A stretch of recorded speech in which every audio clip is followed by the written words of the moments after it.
अस्सलाम वालेकुम, welcome to UI consultant. UI consultant में खुशामदीद। उम्मीद करता हूँ आप सब खैरियत से होंगे।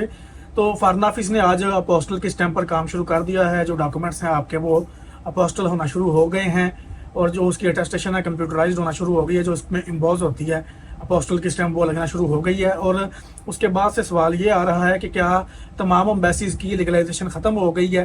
तो तमाम एम्बेसीज की जो लीगलाइजेशन होती थी, जो डॉक्यूमेंट्स रिक्वायर्ड थे, अटेस्ट करवाने होते थे एम्बेसी से, फैमिली वीज़ा और वर्क वीज़ा के रिलेटेड, खासतौर पर इटली और स्पेन एम्बेसी और इसके अलावा जो दीगर एम्बेसीज थी उनमें भी डॉक्यूमेंट्स की पहले तस्दीक होती थी, उसके बाद फिर आपके डॉक्यूमेंट्स आगे एम्बेसी में सबमिट होते थे। तो इसमें यह है कि तमाम डॉक्यूमेंट्स की जो लीगलाइजेशन है वो ख़त्म नहीं की गई। ये ऐसा नहीं है कि लीगलाइजेशन अब मुकम्मल तौर पर ख़त्म हो गई है और अब आप पोस्टल स्टैम्प करवाएंगे तो आगे आपका काम हो जाएगा। बिलखसूस जो बड़े नाम हैं, जो ज़्यादा जिनका हम काम करते हैं और जिनके सिलसिले में ज़्यादा लोग परेशान भी होते हैं, जैसे इटली की एम्बेसी, स्पेन हो गया, पुर्तगाल हो गया, इनकी लीगलाइजेशन अभी भी बाकी है, अभी भी चाहिए। इन्होंने लीगलाइजेशन ख़त्म नहीं की अपोस्टल स्टैम्प के आने के बाद भी।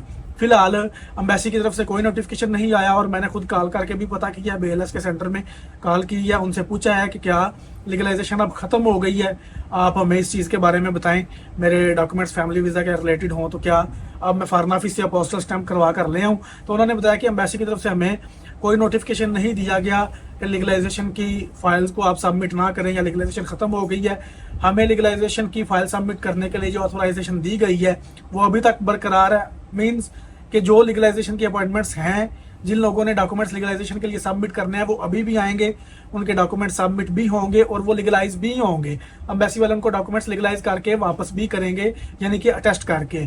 स्पेन एम्बेसी का भी इसी तरह है और इटली एम्बेसी का भी इसी तरह मैंने पता किया है। ये नहीं है कि मफरूज़े पर बात नहीं कर रहा कि अगर आज काम नहीं हुआ तो मैं आपको बता दूं कि नहीं अभी शुरू नहीं हुआ। मैंने खुद पता किया उनसे, अभी तक ये काम शुरू नहीं हुआ। अगर होगा शुरू, अगर वो लीगलाइजेशन को ख़त्म करके अपोस्टल को मानने लगेंगे तो उसकी भी मैं आपको इन्फॉर्मेशन दूंगा।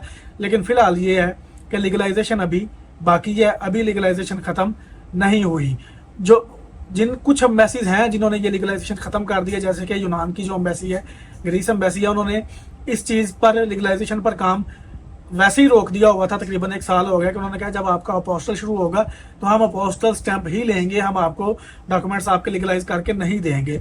ग्रीस एम्बेसी का जो फैमिली का वीज़ा है वो कितने अरसे से काम इसी वजह से रुका हुआ था कि पाकिस्तान के फॉरेन ऑफिस में अपोस्टल स्टैंप नहीं है और एम्बेसी वाले लीगलाइजेशन को छोड़ बैठे हैं कि अब आप इसके हॉक कन्वेंशन में आ गए हैं तो अब आपको लीगलाइजेशन नहीं चाहिए। तो इसी कश्मकश में ये काम रुका हुआ था। तो यूनान एम्बेसी के अगर कोई एप्लीकेंट हैं तो वो लाजमी अपनी फाइल वगैरह सबमिट करवा सकते हैं, फॉरेन ऑफिस से पोस्टल स्टैंप करवाएं और जाकर अपनी फाइल वगैरह सबमिट करवाएं। इसके अलावा जो स्पेन और इटली हैं और जो पुर्तगाल है, पुर्तगाल के भी लोग काफ़ी पूछ रहे हैं, उसकी भी अभी लीगलाइजेशन बाकी है। बाकी गल्फ कंट्रीज़ में कुछ जो आती हैं कंट्रीज़, सऊदीया और UAE वगैरह, उनकी लीगलाइजेशन ख़त्म हुई है, वो अपोस्टल को एक्सेप्ट कर रहे हैं, वो उसको मार रहे हैं। बाकी ये जो UK है, इसकी तो लीगलाइजेशन पहले नहीं थी और ना ही इसको अपोस्टल की रिक्वायरमेंट है। और जो यूरोपियन कंट्रीज़ हैं उनमें जो आपकी मुख्तलिफ एम्बेसीज़ हैं उनका अपना अपना क्राइटेरिया है और वो अपने अपने नोटिफिकेशन के हिसाब से चलती हैं। अगर आप की कोई स्पेसिफिक एम्बेसी है तो आपको उसके बारे में पता करना है तो कमेंट्स में लिख दें, तो मैं आपको उसके रिप्लाई में बता दूंगा, या आप खुद सर्च कर सकते हैं गूगल पर। क्योंकि ये जो इटली और एम्बेसी, इसका स्पेन का मैं बता रहा हूँ, इनका मैं मोस्टली मेरे पास काम ही इनका आता है।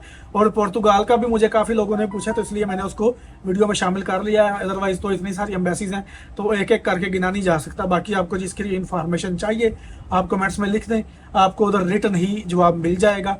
अगर आपकी लीगलाइजेशन ख़त्म हुई है या नहीं हुई, अपोस्टल शुरू हुई है या नहीं, जो भी हुई मामला वो मैं आपको बता दूंगा। तो ये थी आज की बात जो कि उम्मीद करता हूँ आपके काम आएगी।